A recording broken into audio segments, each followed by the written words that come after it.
Быйыл танымал отандық композитор, қазақ вальсінің королі Шәмші Қалдаяқовтың туғанына 90 жыл.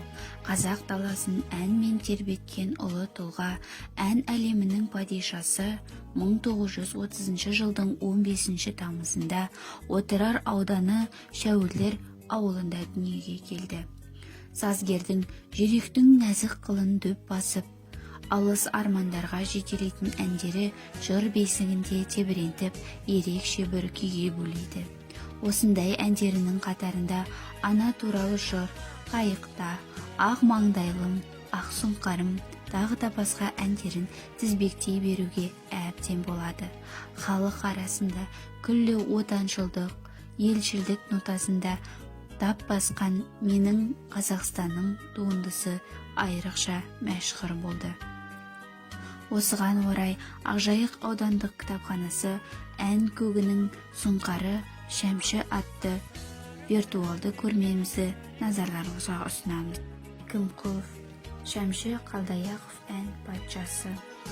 Қалдаяқов жөнінде көрнекті жазушы Еркінбай Әкімқұлов өзінің замандық терең толғаныспен жазылған роман-эссесін алға тартып отыр.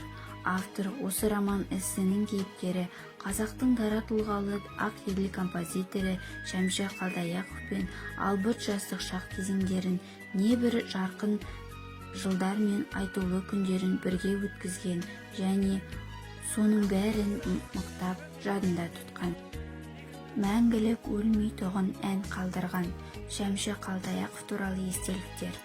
Бұл кітапта Шәмші Қалдаяқовтың кісілік келбеті, шығармашылық жолы, соншалық қарапайым мінез құлқы, туған жері мен қасиетті халқына деген сүйіспеншілігі жайында Шәкеңмен жақын араласып, сырласып, сыйлас болған достарының, туыстарының, ауылдастары мен оның өнерін қадір тұтатын отандастарымыздың естеліктері топтастырылған жинақ.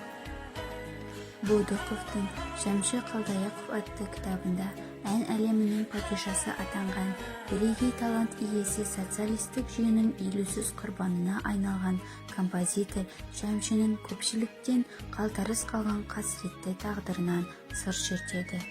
Қазақ вальсі деп аталатын бұл ән жинағына белгілі қазақ композиторлары мен қоса Шәмші Қалдаяқовтың жұртшылық сүйіп айтатын таңдаулы әндері енгізілген.